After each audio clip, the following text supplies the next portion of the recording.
Boa noite. Boa noite. Que a paz do nosso querido Mestre esteja em nossos corações e que a espiritualidade desta casa nos ajude no trabalho de hoje. A nossa mensagem da noite está no Evangelho de Mateus, capítulo 11, versículos de 28 a 30. Quem sabe o que é? Deixa eu ver se tem aqui, deixa eu fazer um teste. Quem sabe o que é isso? Muito bem. Então, estava Jesus com seus discípulos, passeando e fazendo as suas preleções, quando de repente, cansado de ver aquelas pessoas sofridas, ele disse a seguinte expressão, que ficou gravada em Mateus capítulo 11, versículos de 28 a 30. Venha a mim, vós que estáis aflitos, e eu vos aliviarei. Tomai sobre vós o meu jugo e aprendei sobre mim, que sou manso e humilde de coração, e encontrareis repouso para as vossas almas. Porque meu jugo é suave e o meu fardo é leve. Não é bacana isso? Agora a gente precisa entender um pouquinho o que é que Jesus quer dizer com isso, né? A primeira coisa que a gente precisa entender em relação a essa questão é o que é um jugo. Alguém sabe o que é? Julgar. Um jugo. O jugo. Controle. Alguém mais? Julgo para mim é julgar também. Meu julgamento, minha... Parece, né? Parece.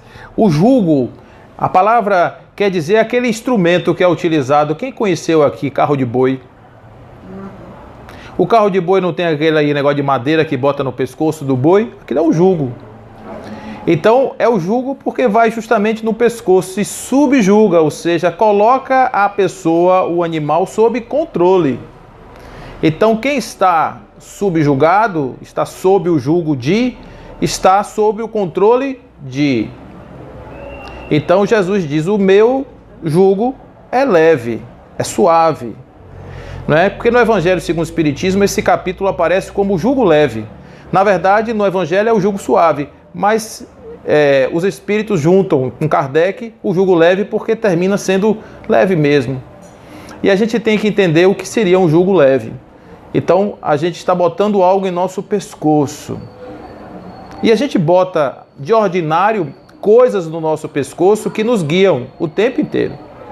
Então, quer seja uma religião, uma cultura, uma ideia, um pensamento, quer seja uma ideologia, não é? A gente está, de certa forma, colocando, porque quando a gente coloca ou se coloca sob o jugo de algo, aquilo nos conduz, aquilo guia nossas ações, os nossos pensamentos, direciona as nossas ações de um modo geral, então a gente fica subjugado. A gente não consegue sair dali, a não ser que a gente consiga se libertar daquele jugo. Mas, de alguma maneira, enquanto nós não tivermos a capacidade de termos autonomia e agirmos com as nossas próprias ações, a gente vai ter que sempre escolher qual jugo nós vamos colocar sobre os nossos pescoços. De que maneira nós vamos estar subordinados a quê? Não é? Então, tem pessoas que escolhem coisas interessantes para se subjugar. Outras têm um pouco mais de critério na hora de escolher aquilo que coloca como direcionador da sua vida. E isso, obviamente, que para todos nós vale, até o dia em que nós, enquanto espíritos, não tivermos mais a necessidade de sermos conduzidos por algo. Nós tivemos a autonomia de sermos nós mesmos os condutores dos nossos destinos. Enquanto isso não acontece, nós vamos encontrando modelos e guias e referências que vão pautando, de certa forma, a nossa conduta. Então, quando Jesus diz o meu jugo é leve, ou é suave, no caso, né, o fardo, todo mundo sabe o que é, aquilo que a gente bota nas costas, né, aquele saco que o pessoal bota nas costas para carregar e que a gente considera o fardo todas as nossas necessidades ainda, tudo aquilo que eu carrego, os pesos kármicos, né, que seriam os constituintes do nosso fardo. O fardo de Jesus é leve e o jugo é suave. Então, se a gente pega e coloca sobre o nosso pescoço um jugo que não é leve, ele não é o jugo prometido por Jesus. Essa é a primeira coisa que a gente tem que ver. Se está pesado, é porque não é aquele. Então muitas pessoas, por exemplo, acham que para botar o jugo leve, essas pessoas precisam abrir mão das suas vidas. Então o que essas pessoas fazem? Elas não têm vida. Elas se excluem da sociedade, elas não querem ter família, elas não querem ter relações com a outra pessoa. São pessoas que começam a abrir mão de certas humanidades em nome de uma suposta angelitude, vamos dizer assim. Se essa pessoa está bem resolvida com isso e fica feliz assim, é esse o jugo que está sob a sua proposta. Porque, de certa maneira, ele certamente essa pessoa estará direcionando as suas energias para coisas mais nobres. Mas se isso for motivo do sofrimento dessa pessoa, o jugo torna-se pesado. Não é? Pesado. Então a gente vê aí grandes iluminados, supostamente iluminados da humanidade, ainda caindo nas pequenas coisas desse tipo que eu estou dizendo aqui. Então a gente vê que pessoas querem muito mais ter o desejo de carregar uma situação, não é? Que ainda não estão disponíveis ou estão ainda capacitados para fazer. Aí se torna pesado. Quando você termina trazendo para os seus ombros algo que está além da sua capacidade. Isso não é uma forma da gente ver isso? Porque, observe, o jugo, ele não vai ser para uma pessoa, para outro, não. Jesus tem uma proposta existencial. Essa proposta existencial tem determinados tipos de conduta, tem determinadas condições para se viver essa proposta. Então, se a pessoa consegue se realizar fazendo isso e é feliz, tudo que vier na sua vida será motivo de alegria, será motivo de satisfação. Então imagine uma pessoa que vive na extrema pobreza, uma pessoa que não tem nada, uma pessoa que não tem nada, não tem ninguém, absolutamente no mundo sozinha. Então essa pessoa tem todos os motivos do mundo para sofrer, para ser uma pessoa triste, para ser uma pessoa complicada. Mas vamos supor que essa pessoa resolva trazer a proposta de Jesus para a sua vida e ressignificar os valores que pautam as suas escolhas em nome de outras escolhas. Então, os bens materiais são importantes, mas não são a causa da vida. A companhia das pessoas, ela é importantíssima, mas se o outro não me quiser, eu posso querer o outro, eu posso fazer bem pelo outro, eu posso me dedicar ao outro, mesmo que o outro não me retribua em nada. Eu posso ser simplesmente satisfeito ou estar satisfeito por ser um ser amoroso. Eu posso estar muito satisfeito de perdoar e não carregar mágoa no meu coração. Então imagine que uma pessoa roubou tudo da minha vida, levou tudo. Eu posso passar o resto da minha vida sob um jugo pesado, que é o jugo da raiva, do ódio, mas posso transformar esse jugo em um jugo leve. Basta que eu não carregue isso no meu coração. É a mesma prova, mas vista de forma diferente, me dá uma perspectiva outra em relação ao seu peso, em relação àquilo que ela me causa, percebe? E o que Jesus nos oferece em relação a isso? Todo um processo de ressignificação da vida. Jesus em momento nenhum pediu às pessoas que abrissem mão das suas humanidades. Jesus em todo o tempo pedia que as pessoas se enxergassem como seres espirituais, seres divinos, seres amorosos, capazes de fazer o ato do perdão, porque a gente não deve esquecer nunca de que quando Jesus está naquela cruz desumana, com seus braços abertos, apanhou, gente, olha, eu vou contar para vocês rapidamente, ele começou a apanhar 9 da manhã, o julgamento dele foi à noite, ele ficou provavelmente a burocracia romana para saber quem ia dar a primeira chicotada nele, levou de 6 da manhã às 9, foi aquela escolha, quem vai ser que vai chicotar, assina 3 vias, porque os romanos foram os pais da burocracia.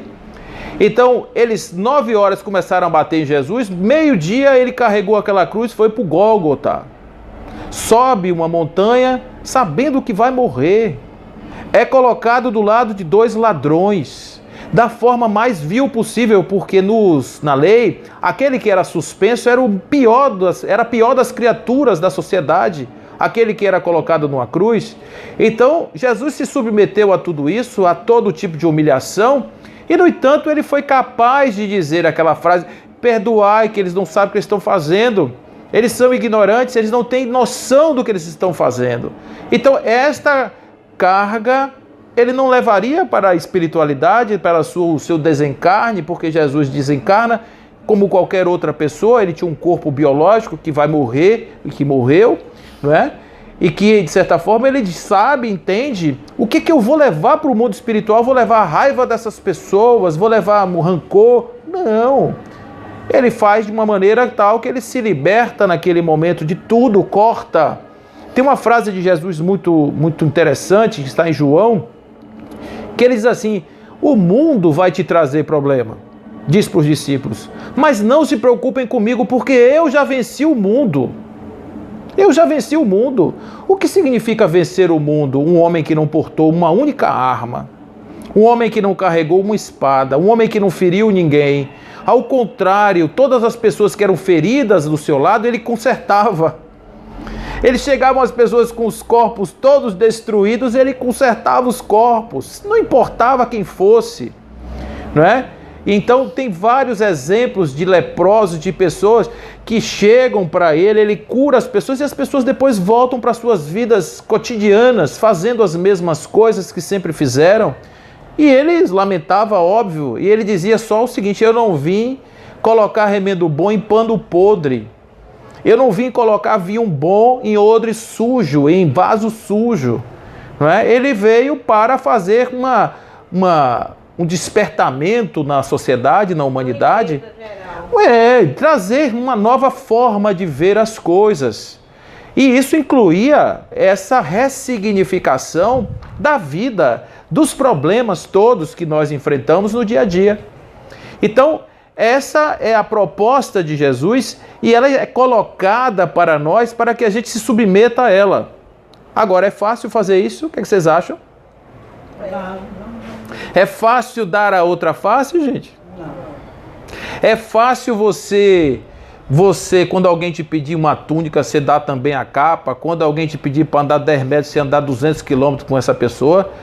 É fácil isso? Não, não é. É muito difícil. E por que é difícil?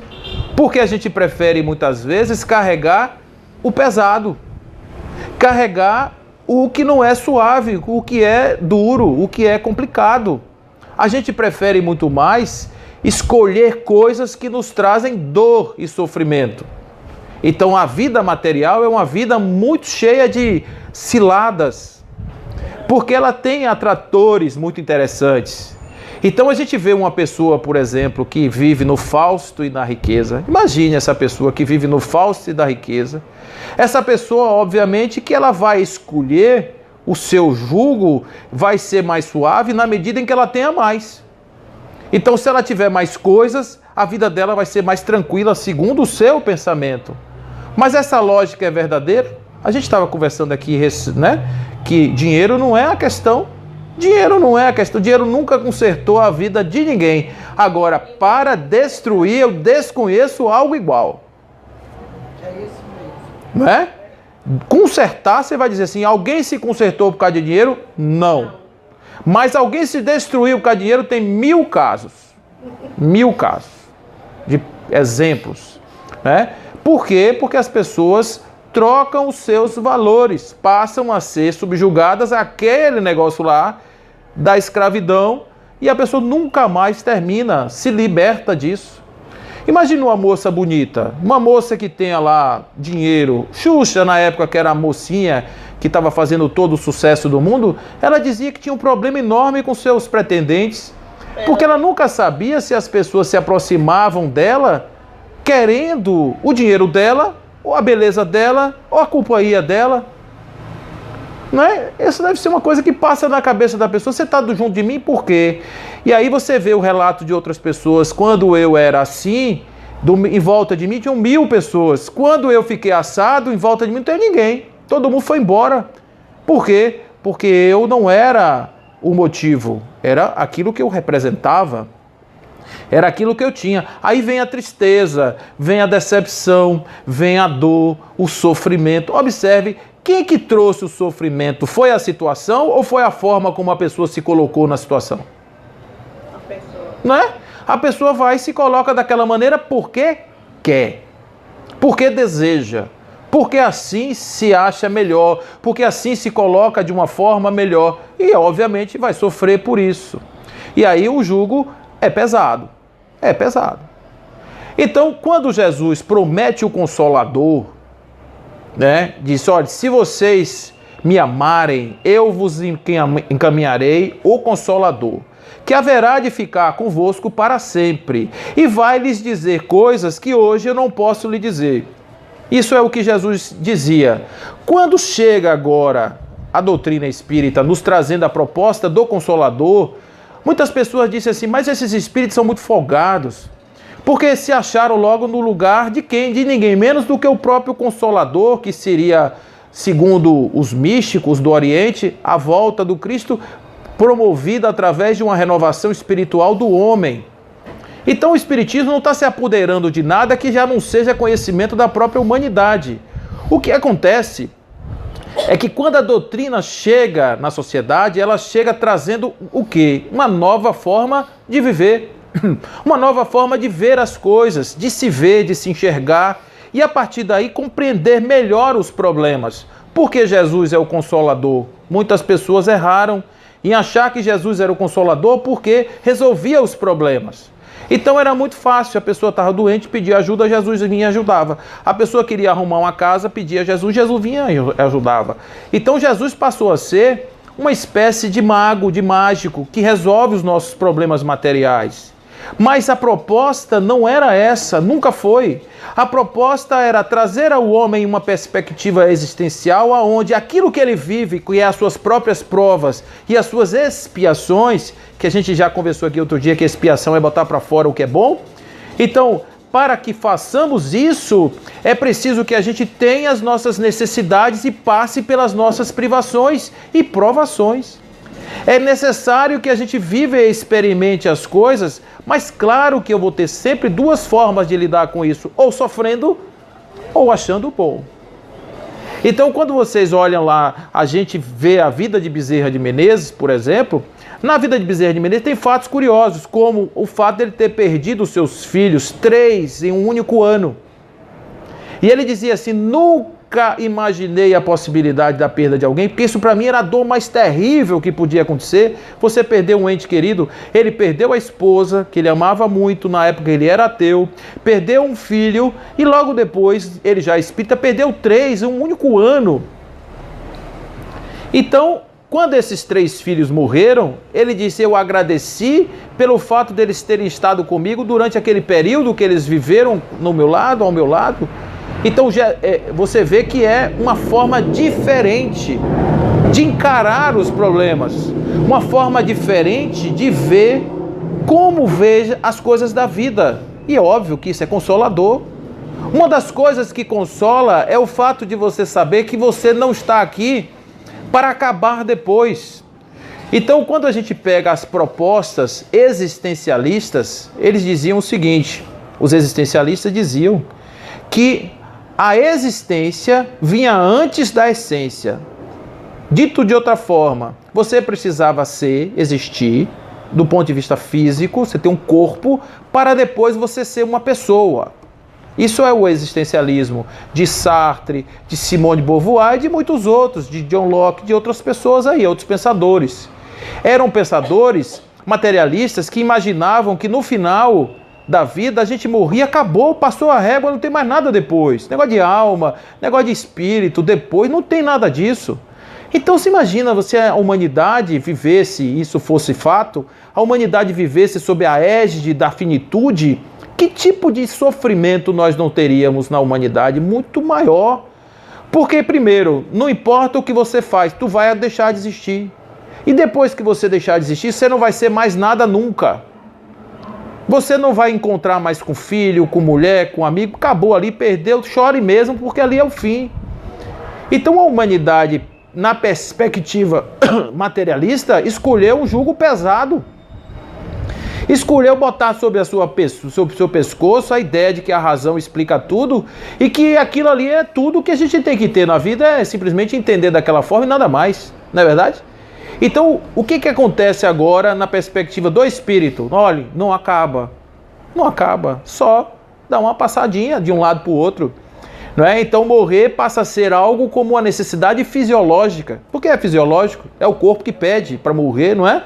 Então é fisiológico como comer, como fazer qualquer outra coisa que o corpo pede. O corpo pede para nascer, pede para se alimentar e pede para morrer. Mas a alma permanece. E aí é muito bom você saber que você permanece, porque aí você tem outro nível de responsabilidade e ressignifica a vida. Por que é que a vida é do jeito que é? Porque tem que ser assim, para mim tem que ser assim pelo menos. Agora, como é que eu mudo a minha vida sem mudar a instância da minha vida necessariamente? Eu mudo a minha maneira de estar diante das minhas provações. Eu mudo a minha forma de encarar os meus problemas e a partir daí eu tenho uma outra forma de viver, muito melhor. Porque ao invés de achar que tudo se acabou, eu apenas digo, não, a prova agora apertou porque alguém confia em mim. Acha que eu tenho capacidade de resolver esse problema mais difícil. Imagine um aluno na escola e que o professor dá uma lista de exercício bem difícil. Por que o professor faz isso? Para ver o aluno se humilhar? Não.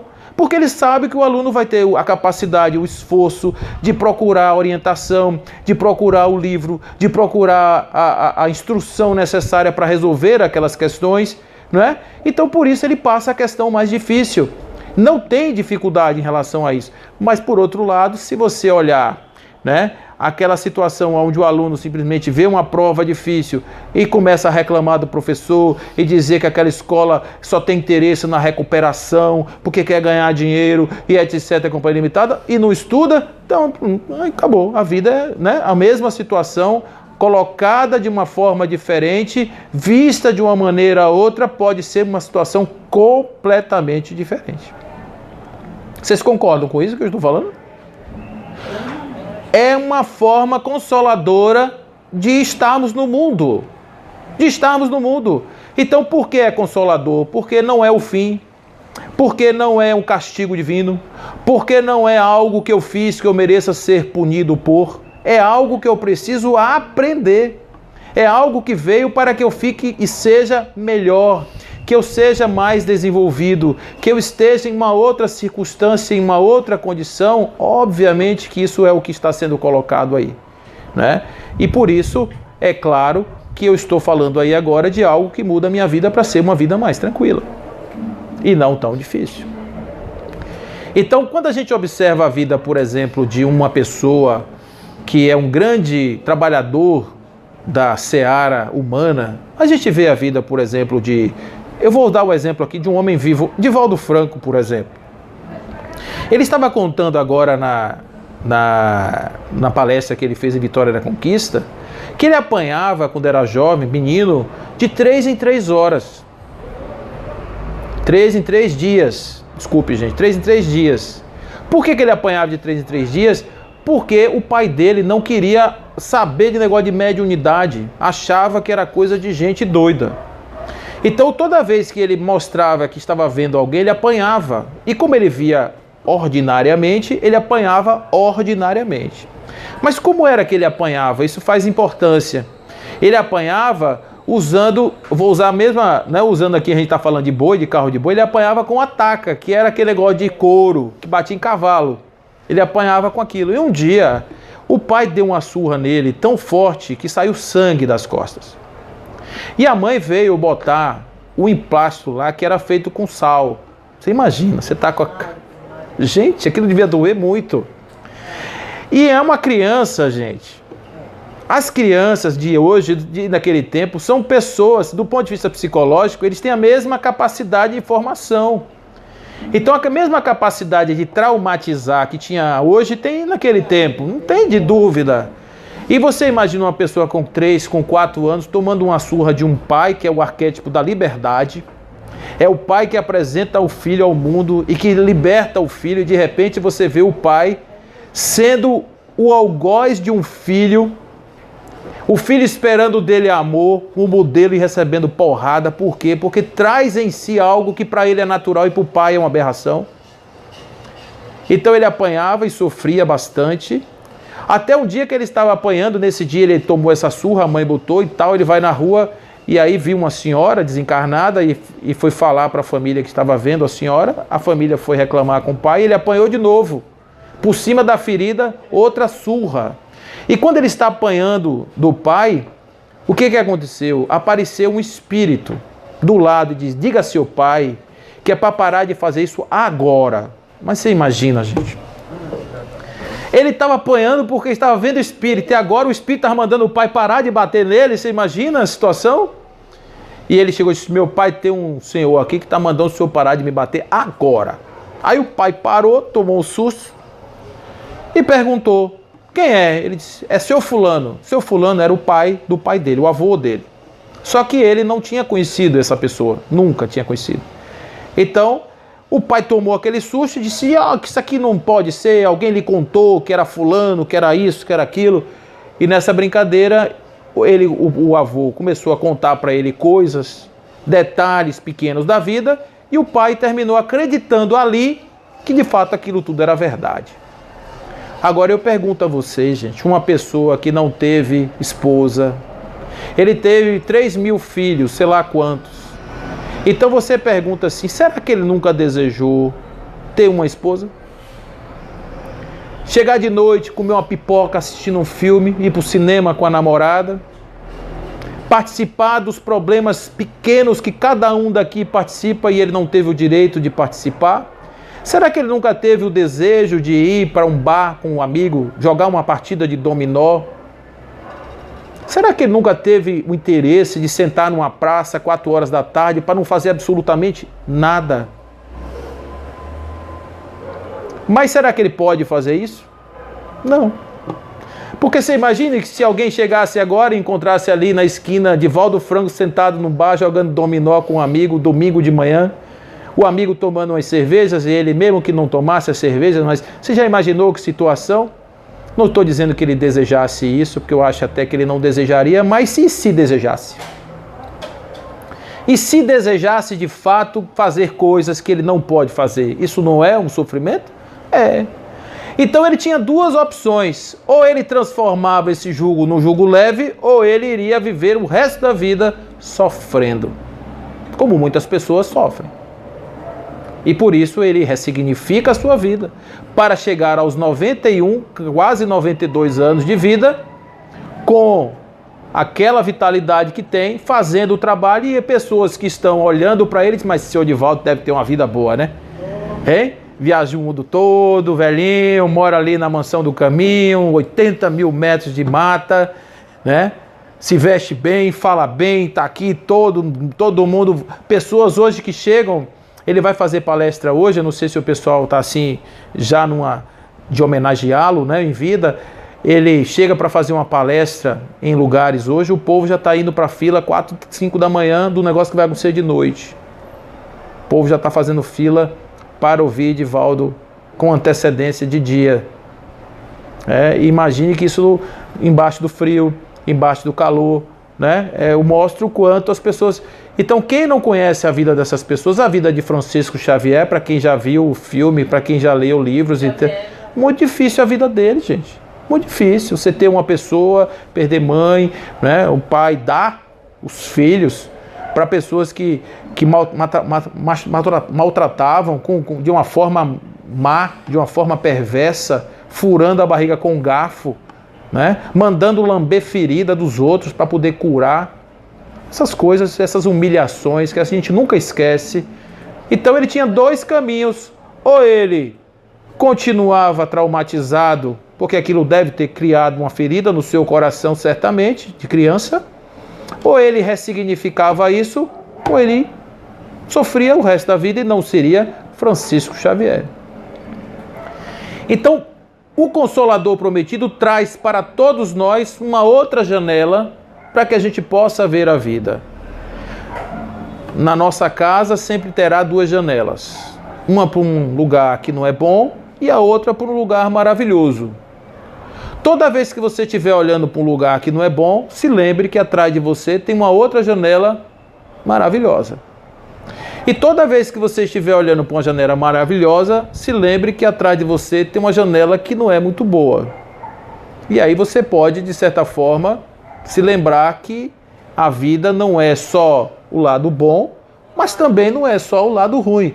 Porque se você ficar olhando, gente, só para o lado da janela do bom também, você fica alienado, porque fica assim meio bobão, né? A gente perde um pouco o contato com a vida. A gente tem que ter contato com as coisas, mas lembrando que nós temos recursos. Então, nas experiências do trauma, naquilo que é a experiência somática, que é uma terapia para lidar com o trauma, como é que funciona? Exatamente assim. A pessoa pega um recurso emocional, que é uma coisa que lhe traz felicidade, e todos temos. Lembra de um dia da sua infância que você ganhou um vestido? Ah, foi o melhor dia da minha vida. Se lembra desse dia, sente o vestido, aí a pessoa está feliz. Fica com esse vestido, sim. Isso é um recurso. Aí a pessoa vai para um lugar triste. Quando a pessoa está ficando muito triste, volte para o vestido. Aí a pessoa volta a ficar legal e vai de novo. É como se fosse ali tomando energia para enfrentar o trauma. Até chegar e abrir a janela do trauma. E encontrar-se com o trauma sem medos. Aí ressignifica e volta, fica tudo bem. Então os processos terapêuticos hoje trabalham exatamente assim. Fazendo com que o ser humano utilize daquilo que ele já tem na sua alma para enfrentar as coisas difíceis e não ficar carregando cruzes. Porque carregar cruz, gente... É muito pesado. Não é de Deus não, viu? Ficar só Jesus na causa, literalmente. Né? Ficar carregando cruz, ninguém merece. E a gente tem opção hoje. Né? A gente tem opção. Antigamente a gente não tinha opção, por quê? Porque a gente não sabia. Hoje tem. Vai reclamar de informação que a gente tem hoje? Espíritos simples e ignorantes. Há muitos anos atrás eu concordo, mas hoje a gente tem mais condição de ser simples e ignorante? Não, a gente só é ignorante se a gente quiser. Né? A gente só ignora se a gente não tiver coragem de saber. Porque a informação está aí. É por isso que os espíritos disseram de forma muito categórica que o espiritismo é uma revelação e o espiritismo completa o evangelho de Jesus. O que Jesus falou naquele tempo, não podia dizer naquela época, está dizendo agora. Está dizendo de outra maneira, através dos mensageiros que são mandados, são enviados, etc. Então, você imagina se na época de Moisés, se na época de Jesus, naquele tempo, Jesus chegasse falando de espírito, de ectoplasma, falando de perispírito. Você imagina o que ia acontecer com ele? Né? Primeiro que ninguém ia entender nada. Aquilo ia ser enterrado na areia do Egito. Ninguém ia conhecer lá aquele negócio lá. Agora é diferente. Chega num século das luzes, no século do conhecimento, onde a ciência estava ali, ó, quente. Todo mundo querendo explicação para tudo. Então o século XIX foi o século das luzes. Nunca se buscou tanto a razão e os paradigmas materialistas quanto no século XIX. Porque o homem chegou a afirmar, um cientista chegou a afirmar, na virada do século XIX para o século XX, em pleno 1900, disse assim, não há mais nada a ser descoberto, agora só aprimoramentos matemáticos. Só aprimoramentos matemáticos. E aí logo em seguida aparece quem? Ninguém menos do que a física quântica. Explode ali logo depois, mudando todo o paradigma do conhecimento humano, praticamente. Porque se conhecia as leis da física através de Isaac Newton. Agora acabou tudo, agora é uma outra coisa diferente, a matéria nem existe mais. Então, olhe como o conhecimento vai nos pregando peças. Então nós estamos hoje com um manancial, eu diria sempre assim, e Centro Espírita, vou repetir pela 1000ª vez, Centro Espírita não é porta de igreja. Quem estiver dentro de uma casa espírita esperando salvação, pode buscar a igreja evangélica, que é lá que tem. Aqui tem consciência. Aqui tem despertamento da consciência. Quem quiser ser dono de si mesmo, vem para cá. Quem quiser entender como é que funciona a sua vida espiritual, sua vida biológica, sem enrolação, vem para cá. Quem quiser milagre, quem quiser paninho, aguinha, não é aqui, gente. Porque se o Espiritismo fizesse isso, era a mesma coisa de pegar todo o conhecimento que os Espíritos nos trouxeram de forma tão generosa e jogar no lixo. Fazer o que fizeram com as leis de Moisés, fazer o que fizeram com os códigos de Jesus. Porque se vocês olharem o Evangelho e forem ler o Evangelho, como o Evangelho está escrito, sem buscar contextualizar aquilo na história do homem, na história da igreja, e sem tentar recuperar a mensagem original de Jesus, é um desastre. Se vocês pegarem Atos dos Apóstolos, capítulo 6, tem a história de Ananias e Safira. A história de Ananias e Safira é o seguinte: Ananias e Safira eram casados e tinham uma propriedade rural. E venderam essa propriedade. E venderam, vou dizer assim, por 100 dinheiros. E foram para a casa do caminho, porque era comum eles darem contribuições na casa do caminho, dividirem o patrimônio. Quando eles chegaram na casa do caminho, foi primeiro Ananias. E aí Pedro pergunta: por quanto você vendeu sua fazenda? Eu vendi por 60 dinheiros. Toma aqui, seu Pedro. Por que você está mentindo para mim? Você vendeu, não foi por 60, você vendeu por 100. E Ananias morre ali na mesma hora. Aí entram as pessoas, carregam Ananias para enterrar do lado de fora. Aí chega agora a Safira, a mulher. Ô, dona Safira, tudo bem? Antes de dizer a ela que o esposo teve um treco e morreu, perguntou: por quanto você vendeu sua propriedade? Aí eu vendi por 40 dinheiros. Por que está mentindo para mim? Você vendeu foi por 100. E você agora está dizendo que vendeu por 40. E Safira deu um custupiu, morreu na hora. Aí você diz assim: gente, imagine agora que eu sou um homem desonesto. Eu chego aqui e conto a vocês a história de Ananias e Safira e diz: vocês têm que me dar o dinheiro, porque se vocês não me derem o dinheiro, vocês vão morrer. Vocês acham que tem gente que não diz isso aí? Diz, gente. Diz. E aí tem gente que pega o documento do carro, o documento da casa, pega tudo e dá. Então, se for olhar o Evangelho desse jeito, dá o estrago que a gente sabe que tem. Agora, quer olhar o Evangelho direito? Vamos pegar as palavras de Jesus e vamos agora olhar sobre o contexto da espiritualidade. Vamos olhar o Evangelho de Jesus sob a perspectiva dos Espíritos. E vamos ver como é diferente. A gente vê que, na verdade, não poderia ter acontecido isso, que eventualmente alguém pode ter até colocado uma história dessa lá, porque teria que ser uma coisa muito ruim imaginar que na casa do bem 2 pessoas morrem porque trazem o egoísmo na sua alma. Ô, gente, eles acolhiam coisa pior. Eles acolhiam bandidos, eles acolhiam as pessoas que vinham com todos os tipos de crime, eles acolhiam todo mundo. Não vai acolher uma pessoa que é egoísta simplesmente porque está negando alguns dinheiros. Que seria, lógica que seria isso? A casa do caminho se destruiria no capítulo 6 do Atos dos Apóstolos, o resto nem conseguia mais progredir. O que seria o trabalho de Paulo? Paulo viajou e carregava dinheiro na mala, ele era uma pessoa que coletava, ele era o arrecadador da igreja, e ele saía pegando dinheiro e viajava, trazia e depositava o dinheiro na mão dos apóstolos. Gente, não pode, né? Aquilo era uma forma de união, de sociedade, etc. Jamais aquilo poderia ser estabelecido como valor. Então, o Consolador prometido, ele é consolador porque ele verdadeiramente explica a origem da dor, a origem do ser, a origem do destino. E por isso Leon Denis escreve O Problema do Ser, do Destino e da Dor, explicando tudo isso naquele livro. Por que nós somos, para onde nós vamos, qual o nosso destino, por que sofremos, por que estamos passando por todas essas necessidades, explicado a partir disso. A questão não é o quê, porque todo homem vai sofrer pela sua ignorância e pela forma como vive a vida. É como, gente. É como a gente vive. Então, se a gente quiser parar de sofrer agora, a gente para de sofrer. É simples. É só ver o mundo diferente. Eu tenho uma vida difícil. É porque realmente eu agora estou sendo provado no máximo possível. Porque depois eu terei uma vida melhor. Se a gente fosse olhar do ponto de vista filosófico ainda, existia um pensador chamado Friedrich Nietzsche, que ele falava do niilismo, da negação da existência. Só que ao contrário do que a gente às vezes associa o niilismo, a negação do depois, dos ateus, Nietzsche negava o agora. Ele dizia, aquele que nega a vida presente em nome de uma vida futura que ele não sabe se vai ter, está negando, está zerando a sua vida. Não é? Então é um niilismo presente, do agora, não do depois.